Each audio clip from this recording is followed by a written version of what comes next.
My name is Donna, And I'm Diana. and we are pleased to introduce our free Design Your Mind series. We are both QHHT and BQH practitioners, and we're offering these on our YouTube channel, which is Spiral Path Therapies. So I had started writing and recording these and had decided to call them Design Your Mind only a few weeks before our beloved Candace Craw-Goldman announced the theme of Worldwide Regression Week 2020, which is Unleash the Mind. So of course we decided to promo these during Worldwide Regression Week. Of course. Design Your Mind is a series of short recordings that incorporate specific tools to retrain your mind. These sessions remove mind programs that are no longer useful or helpful and offer or imprint better programs for our mind and body to use. For instance, we have a love of flying to reprogram the fear of flying. We have 2 different Life is Sweet sessions that address sugar addictions. There will be a raising your vibration, a choosing peace to address anxiety, choosing joy to address discontentment, and lots more topics. In general, we'll offer reprogramming for prevalent fears, addictions, and undesirable habits or behaviors that are the most common for all of us. So you probably already know this, but I'm going to say it anyway. You are not your mind. Neither are you your body. You are a soul that never dies. A soul that loves to experience by donning various forms on this or other planets and planes of existence. This physical body and the mind are powerful tools gifted to us as part of this human package, this human experience on planet Earth. And we experience life through our wondrously intelligent body. Our mind gives meaning to and processes those experiences. As well, the mind plays a big role in creating our reality and creating health or disease in the body. And of course, this is only the tip of the iceberg for what the mind is capable of, but we're just going to start with this. Once we begin to understand how the mind works, we can start to use it as the powerful force that it is to work for us. And that was always its intent. So where does our mind learn what to do or how to do it? Our minds start becoming programmed from the moment that we come into the body. And they gradually come online during our early childhood years, our toddler years, and up to 7 or 8 years old. And the programs we run come from our primary caregivers, all the humans we encounter, and the entirety of our environments, every environment we're in. This is the environmental and societal conditioning, and that is the first layer or the outer layer of the mind programs that we can work with. Additionally, we physically carry genetic programming from our ancestors, up to 7 generations of them, which influences our mind and bodies as well. This is known as epigenetics, and this would be the second layer of the mind that we can work with. And then the core layer, or the third layer, is the innermost. That's connected to our soul or our whole self. And this is experiences through many lifetimes. And so we bring unfinished business from other lives that our soul wants to address into this lifetime to complete, to work through, to learn from, to heal, maybe to inform this life. And this is the deepest mind layer that we can work with. But let's focus on the first layer. So until the age of 7, we are in what's called the theta brainwave state, which is a highly suggestible, highly programmable state. So everything that we see, hear, feel, smell, and taste goes directly into our subconscious and becomes our programs for how to live life. These programs remain until we change them. So for example, when I was little, my family took road trips often. My mom's family lived in Canada, and we went there for Christmas, and then my dad's family were all in Colorado. So we would drive from Indiana to these 2 places fairly often, and we'd leave at 4 a.m. or earlier. So I've always associated pre-dawn beginnings to road trips with feeling nauseous.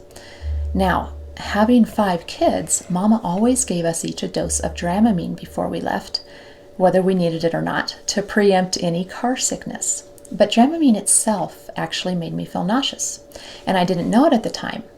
I just thought, we wake up super early, we get our dose, we get in the car, and I feel sick for the first few hours, and then it wears off.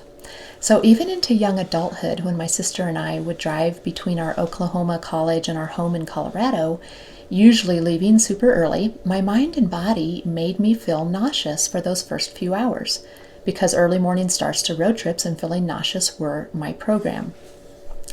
Consciously realizing this and understanding the root of it and asking my mind and my body to change that program was enough to change it. So to change programming as adults, there's two primary ways. We can either learn new programs and habits by repetition of our actions, our thoughts, and our words, or we can do it by our conscious intention, which is also known as our will. We can just decide to remove old programs and install new ones. Now, the new programs may need support or affirmation until they become subconscious. For instance, I reminded my body and mind that it could feel comfortable and amazing every time I left on an early morning road trip, until I forgot to remind it because it just felt comfortable and amazing instead of nauseous.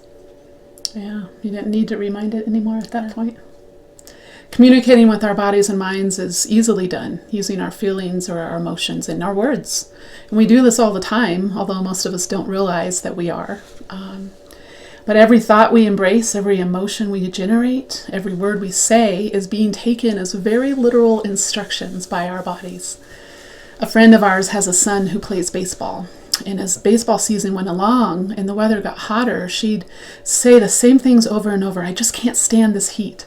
I like watching him play, but I really can't stand this heat. It's miserable out here. She was so focused on how miserable this was and how she couldn't stand it. And so one day, about halfway through the season, she was stepping down from the bleachers at a game and slipped and broke her foot. And so she literally could not stand for the remainder of the season. Her body and her mind were simply listening to and bringing about what she said she wanted over and over and over. And many of us do this flippantly all the time. I really need a break from life. Or I'm always tired. I wish I could sleep for a week. And then we get sick and are forced to stay in bed for a week. Our minds don't differentiate between good and bad ways to accomplish something. They just do what we say, what we think, and what we say we want over and over and over. So in other words, what we focus on most is what our minds bring about. This is, again, the law of attraction. And too many of us focus on what we don't want instead of what we do want. So guess what we get? Also, we do have ongoing programming. The programs keep coming in. So I want to talk for just a second about our current day mind diets. The TV, the news, the radio, the internet, and even academia that we take in.